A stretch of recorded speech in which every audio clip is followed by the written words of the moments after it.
মঙ্গলদেব রাশি পরিবর্তন করছে 26শে আগস্ট 2024, প্রবেশ করবে মিথুন রাশিতে এবং এখানে অক্টোবরের 20 তারিখ পর্যন্ত থাকবে। মঙ্গলদেব তার এই গোচর 3টি নক্ষত্রের উপর করবে। মৃগশিরা নক্ষত্র 6 সেপ্টেম্বর পর্যন্ত থাকছে, তারপরে 7 সেপ্টেম্বর থেকে 29 সেপ্টেম্বর পর্যন্ত থাকবে আদ্রা নক্ষত্রে এবং 30 সেপ্টেম্বর থেকে 20 অক্টোবর পর্যন্ত থাকবে পুনর্বসু নক্ষত্রে। মঙ্গলদেবের এই রাশি পরিবর্তন এবং এই 3টি নক্ষত্রের উপর অবস্থানগত মঙ্গল কর্কট রাশির উপর কী প্রভাব পড়বে আজকে বিষয়ে বিশেষ আলোচনা করব। কোন কোন দিক থেকে বিশেষ লাভ আসবে কর্কট রাশির, আবার কোন কোন দিক থেকে আবার এই কর্কট রাশিকে থাকতে হবে সাবধানে, এই সমস্ত কিছু আলোচনার মাধ্যমে তুলে ধরব। মঙ্গল হচ্ছে আমাদের দেহের রক্তের কারক, মঙ্গল হচ্ছে তেজ, মঙ্গল হচ্ছে ক্রোধ, মঙ্গল হচ্ছে অহংকার, মঙ্গল হচ্ছে সাহস। মঙ্গল এবারে মিথুন রাশিতে অবস্থান করবে। মঙ্গলকে বলা হয় সেনাপতি, আর রাজা হচ্ছে সূর্য। মঙ্গল যখন কেন্দ্রে নিজের ঘরে অবস্থান করে তখন রুচক নামক পঞ্চমহাপুরুষ রাজযোগ তৈরি করে। এই রাজযোগটি হচ্ছে খুব শক্তিশালী রাজযোগ। এবং মঙ্গল যখন মকর রাশিতে অবস্থান করে তখন তার এটা হয় উচ্চ ঘর, এবং তার সাথে মাঙ্গলিক দোষটা কিন্তু উচ্চ ঘরে হয় না। জন্মকুষ্ঠিতে মঙ্গল যদি ভালো থাকে তাহলে প্রশাসন লেভেলে উচ্চ পদ লাভ করে। এছাড়া মঙ্গল যাদের খুব ভালো তারা খেলাধুলাতে সমাজে প্রশংসিত হয়, ইঞ্জিনিয়ার লেভেলে প্রচণ্ড উন্নতি করে, তার সাথে বড় বড় ডাক্তার, সার্জেন্ট ইত্যাদি হয়। কারণ এই সমস্ত কাজ করতে গেলে তো সাহসের প্রয়োজন, আর সাহসটা মঙ্গল থেকে আসে। আবার যদি মঙ্গল কারো জন্মকুষ্ঠিতে খুব খারাপ থাকে তাহলে এই সমস্ত জাতক জাতিকারা খুব ভীতু প্রকৃতির হয়, নিজের উপর আত্মবিশ্বাসটা সহজেই হারিয়ে ফেলে। সমস্ত দর্শক বন্ধুদের জানাই নমস্কার। সমস্ত নতুন দর্শকদের কাছে আমাদের এই অ্যাস্ট্রো এসএম বাংলা চ্যানেলের পক্ষ থেকে বিশেষ অনুরোধ করছি, যারা বহুদিন ধরে আমাদের প্রোগ্রাম দেখছেন এখনও পর্যন্ত সাবস্ক্রাইব করেননি তাদের কাছে বিশেষ অনুরোধ করছি, অবশ্যই চ্যানেলটি সাবস্ক্রাইব করবেন, এই চ্যানেলের সঙ্গে থাকুন, জ্যোতিষীয় সম্পর্কিত অনেক তথ্য জানতে পারবেন। গ্রহের গোচর সম্পূর্ণভাবে নির্ভর করে জন্মকুষ্ঠির গ্রহের দশা এবং গ্রহের অবস্থানের উপর। আমরা যে ফল প্রকাশ করছি এটা আমাদের একটা প্রচেষ্টা মাত্র, এটা সম্পূর্ণভাবেই নির্ভর করবে জন্মকুষ্ঠির উপর, এটা একটা জেনারেল প্রিডিকশন। কর্কট রাশির ক্ষেত্রে মঙ্গল দ্বাদশ ঘরে গোচর করবে, আর দ্বাদশ ঘরে মঙ্গলের গোচর ভালো মনে করা হয় না, কিন্তু মঙ্গল যে দ্বাদশ ঘরে অবস্থান করছে কোন কোন দিক থেকে লাভ আসবে এই 3টি নক্ষত্রের উপর সেটা আজকে বিশেষভাবে তুলে ধরব। তবে মঙ্গল দ্বাদশ ঘরে অবস্থান করছে একটু তো সাবধানে থাকতেই হবে, কারণ মঙ্গল রক্তের কারক, অহংকার, তেজ, ক্রোধ ইত্যাদির কারক, একটুতে রেগে যাওয়া, অশান্তি, গণ্ডগোল, রক্তক্ষরণ। তো এইগুলো যেহেতু দ্বাদশ ঘর ব্যয়ের ঘর, যার জন্য একটু সাবধানে থাকতে হবে এই সময়। তবে মঙ্গলের যে দ্বাদশ ঘরে অবস্থান শুধু খারাপ ফল দেবে সেটাও না, শুভ ফলও দেয়, সেগুলো আজকে তুলে ধরবো কর্কট রাশির ক্ষেত্রে। বর্তমানে যাদের মঙ্গলের দশা কিংবা মঙ্গলের অন্তর্দশা চলছে তাদের জন্য আজকের আলোচনাটা গুরুত্বপূর্ণ হতে যাচ্ছে। এই আলোচনার ফলাফল আপনারা চন্দ্র রাশি অনুসারে দেখবেন। 26শে আগস্ট মঙ্গল প্রবেশ করবে কর্কট রাশির দ্বাদশ ঘর মিথুন রাশিতে এবং নিজের নক্ষত্র মৃগশিরাতে থাকবে। কর্কট রাশির ক্ষেত্রে মঙ্গল হচ্ছে কারক গ্রহ, পঞ্চম ঘর, শিক্ষা দীক্ষার ঘর, সন্তানের ঘর, প্রেম ভালোবাসার ঘর, বিভিন্ন রকম কলা বিভাগের ঘর, মা লক্ষ্মীর ঘর, শেয়ার মার্কেটের ঘর, সোশ্যাল মিডিয়ার ঘর, সিনেমা জগতের ঘর। তো এই ঘরের অধিপতি মঙ্গল। আবার কর্মের ঘর দশম ঘর, যেটা হচ্ছে আমাদের মান সম্মান, পদ প্রতিষ্ঠা, প্রত্যেক দিনের মানে যে কর্ম করে আমাদের সংসার চলে, এই দশম ঘরের অধিপতি মঙ্গল এবার দ্বাদশ ঘরে অবস্থান করছে, তাও আবার নিজের নক্ষত্রে। জ্যোতিষশাস্ত্র মতে যখন গ্রহ নিজের নক্ষত্রে অবস্থান করে তখন সে মহাবলী হয়ে যায়, যে ঘরে দৃষ্টি দিবে সেই ঘরের ফলে বৃদ্ধি করে, আর যে ঘরে অবস্থান করে সেই ঘরের ফলেও বৃদ্ধি করে। দ্বাদশ ঘর হচ্ছে কি খরচের ঘর, মেডিটেশন, আধ্যাত্মিকের ঘর, মোক্ষ লাভের ঘর। আর এই ঘরে মঙ্গলের অবস্থান পঞ্চম ঘরের অধিপতি এবং কর্মের ঘরের অধিপতি হয়ে, অর্থাৎ এই সময়কালে কর্কট রাশির ক্ষেত্রে যারা ব্যবসা বাণিজ্য করছেন বা তাদের কর্মক্ষেত্রে যে কোনো একটা ব্যবসায় পুঁজি ইনভেস্টের একটা সংকেত থাকছে, এবং তার সাথে কর্মক্ষেত্রে বা ব্যবসা ক্ষেত্রে বিদেশ যাত্রা, বা যারা সরকারি কর্মচারী বা যারা বেসরকারি কর্মচারী তাদের একটা ট্রান্সফারের যোগ থাকছে।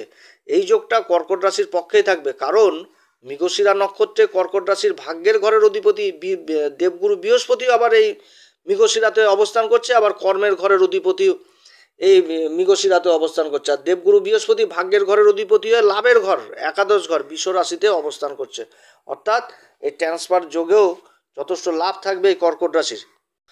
আবার এই মঙ্গলের সপ্তম দৃষ্টি পড়ছে ষষ্ঠ ঘর, অর্থাৎ এই সময়কালে যারা কোর্ট কেস মোকদ্দমায় জড়িত রয়েছেন তাদের আবার জয়ী হওয়ার প্রবল সম্ভাবনা থাকছে। এই সময় যারা ইন্টারন্যাশনাল ব্যবসা করছেন, ইম্পোর্ট এক্সপোর্টের কাজে জড়িত রয়েছেন, অথবা যারা ইম্পোর্ট এক্সপোর্টের ব্যবসা করছে না, এই জেলা থেকে অন্য জেলায় ব্যবসা করছেন বা নিজের জন্মস্থান ছেড়ে অন্য কোথাও কর্ম করছেন, তাদের মানে কাজকর্ম যথেষ্ট ভালো হবে, কারণ সবাই তো আর ইম্পোর্ট আর এক্সপোর্টের কাজ করে না। আবার যারা কর্মের জন্য বিদেশে যাওয়ার চেষ্টা করছেন কিংবা বিদেশেই রয়ে গেছেন কর্ম করতে করতে, তাদের জন্য যথেষ্ট ভালো। আবার যে সমস্ত শিক্ষার্থী বিদেশে যাওয়ার চেষ্টা করছেন, ভালো কলেজে অ্যাডমিশন নেওয়ার চেষ্টা করছেন, তাদের জন্য আবার এই গোচর যথেষ্ট ভালো হবে। তবে দ্বাদশ ঘরের মঙ্গলের অবস্থান এই সময়কালে নিজের শরীর স্বাস্থ্যের দিকেও যথেষ্ট খেয়াল রাখতে হবে এবং তার সাথে সন্তানের দিকেও যথেষ্ট খেয়াল রাখতে হবে, কারণ এই সময় সন্তানের ব্যবহারে পিতামাতারা অসন্তুষ্ট হবে। এরপরে 6 সেপ্টেম্বর মঙ্গল প্রবেশ করবে আদ্রা নক্ষত্রে। আদ্রা নক্ষত্রের অধিপতি হচ্ছে রাহু, কর্কট রাশির ক্ষেত্রে ভাগ্যের ঘরে অবস্থান করছে। রাহুর এই অবস্থানও কিন্তু একটা দূরযাত্রার ব্যাপার বোঝাচ্ছে। এই সময় কর্কট রাশির যারা ট্রাভেলিংয়ের কাজে জড়িত রয়েছেন তাদের জন্য যথেষ্ট ভালো সময়, কিংবা কর্মক্ষেত্রে অথবা ব্যবসা ক্ষেত্রে যাত্রা খুব করাবে। পরাক্রম পুরুষার্থ যথেষ্ট বৃদ্ধি পাবে, কারণ মঙ্গলের চতুর্থ দৃষ্টি রাশির পরাক্রম ঘর কন্যা রাশিতে পড়ছে। আবার এই ঘরেও কিন্তু আবার রাহুরও দৃষ্টি পড়ছে, আর কন্যা রাশিকে রাহু নিজের ঘর ভাবে। তো এই সময়কালে আইটি সেক্টরে যারা রয়েছেন, মিডিয়া সেক্টরে যারা রয়েছেন, সফটওয়্যার ইঞ্জিনিয়ার যারা এই সমস্ত কাজে যারা যুক্ত রয়েছেন, মেকানিক্যাল ইঞ্জিনিয়ার, সিভিল ইঞ্জিনিয়ার, তাদের কাজে যথেষ্ট ভালো চলবে। কিংবা এই সমস্ত কাজের জন্য যারা দীর্ঘদিন ধরে চেষ্টা করছেন, তাদের কর্মলাভের সম্ভাবনা থাকছে। এই সময়কালে পিতামাতাদের মানে সন্তানের দিকেও চিন্তা যথেষ্ট বাড়বে। আবার সন্তানের প্রাথমিক শিক্ষাতেও কিন্তু যথেষ্ট বাধা তৈরি হবে। আবার পিতার স্বাস্থ্যহানিরও যোগ রয়েছে এই সময়। 30 সেপ্টেম্বর মঙ্গল প্রবেশ করবে দেবগুরু বৃহস্পতির নক্ষত্র পুনর্বসুতে। আবার অপরদিকে দেবগুরু বৃহস্পতি অবস্থান করছে মঙ্গলের নক্ষত্র মৃগশিরাতে। অর্থাৎ এই সময়কালে একটা অদ্ভুত সংযোগ তৈরি হচ্ছে কর্কট রাশির ক্ষেত্রে। ভাগ্যের ঘরের অধিপতি কর্মের ঘরের অধিপতি নক্ষত্রে গোচর করবে। ভাগ্যের ঘর হচ্ছে মীন রাশি, তার অধিপতি দেবগুরু বৃহস্পতি, আর কর্মের ঘরের অধিপতি হচ্ছে মঙ্গল। মঙ্গল দেবগুরু বৃহস্পতির নক্ষত্রে অবস্থান করবে, আর দেবগুরু বৃহস্পতি মঙ্গলের নক্ষত্রে অবস্থান করবে। অপরদিকে মঙ্গল তার সপ্তম দৃষ্টি দিয়ে দেবগুরুর রাশি ধনু রাশিকে দেখবে, যেটা হচ্ছে ষষ্ঠ ঘর। আবার দেবগুরু বৃহস্পতি তার সপ্তম দৃষ্টি দিয়ে পঞ্চম ঘরের দৃষ্টিতে ফেলবে। পঞ্চম ঘরটি হচ্ছে মেষ রাশি, পঞ্চম ঘরটি হচ্ছে বৃশ্চিক রাশি, যার অধিপতি মঙ্গল। তাহলে কি হচ্ছে, দেবগুরু বৃহস্পতি সপ্তম দৃষ্টি দিয়ে মঙ্গলের ঘরকে দেখছে, আবার মঙ্গলও তার সপ্তম দৃষ্টি দিয়ে দেবগুরুর ঘরকে দেখছে। অর্থাৎ এই সময়কালে একটা অদ্ভুত যোগ তৈরি হচ্ছে কর্কট রাশির জন্য। মঙ্গল হচ্ছে পরাক্রম পুরুষার্থের কারক, পুরুষার্থর ঘরে আবার মঙ্গলের চতুর্থ দৃষ্টি পড়ছে। তো আবার ওই পুরুষার্থর ঘরে পরাক্রমের ঘরে দেবগুরু বৃহস্পতিরও পঞ্চম দৃষ্টি পড়ছে। তো এই সময়কালে যারা মিডিয়া সেক্টরে রয়েছেন তাদের সমাজে মান সম্মান বৃদ্ধি পাবে। যারা সফটওয়্যার ইঞ্জিনিয়ার তাদের জন্য যথেষ্ট ভালো। যারা সোশ্যাল মিডিয়ায় জড়িত রয়েছেন তাদের জন্য যথেষ্ট ভালো। আবার এই সমস্ত কর্মের মানে যারা চেষ্টা করছেন তাদের জন্য এই সমস্ত ভালো। আবার যারা কোর্ট কেস মোকদ্দমায় জড়িত রয়েছেন তাদের জয়ী হওয়ার প্রবল সম্ভাবনা থাকছে এই সময়। কর্কট রাশির সপ্তম ঘর হচ্ছে মকর রাশি, দেবগুরু বৃহস্পতির নবম দৃষ্টি পড়ছে এই মকর রাশিতে। আবার মঙ্গলদেব তার অষ্টম দৃষ্টি দিয়ে এই উচ্চ ঘরকে দেখছে।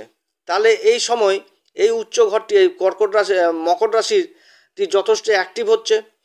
আর মকর রাশি হচ্ছে কর্কট রাশির ক্ষেত্রে সপ্তম ঘর, আর সপ্তম ঘর হচ্ছে ব্যবসা বাণিজ্যের কেন্দ্রবিন্দু, আমাদের দাম্পত্য জীবনের কেন্দ্রবিন্দু।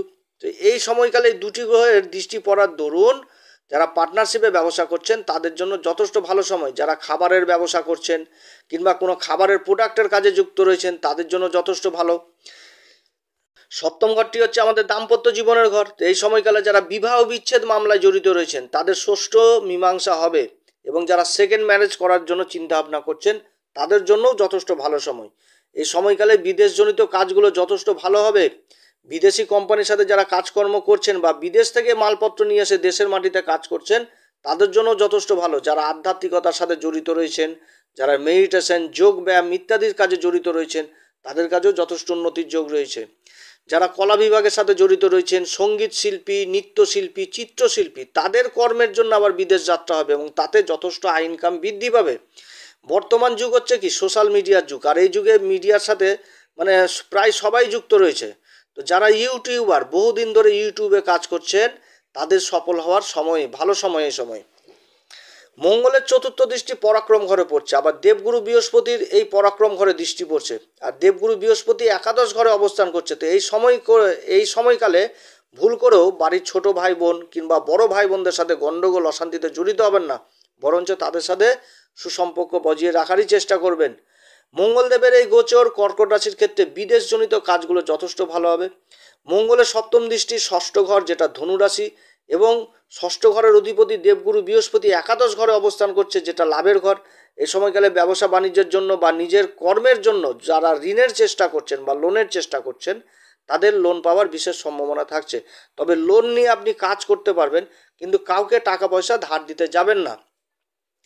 মৃগশিরা নক্ষত্রে গোচর করাকালীন মঙ্গল এই সময়কালে একটা বিশ্বাস ভঙ্গের ব্যাপার থাকছে, কিন্তু প্রবল সম্ভাবনা থাকছে বিশ্বাস ভঙ্গ হওয়ার পর, যার জন্য কাউকে কোনো রকম জিনিস অথরাইজ ছাড়া দিতে যাবেন না, আর কারোর উপর বেশি বিশ্বাসও করতে যাবেন না।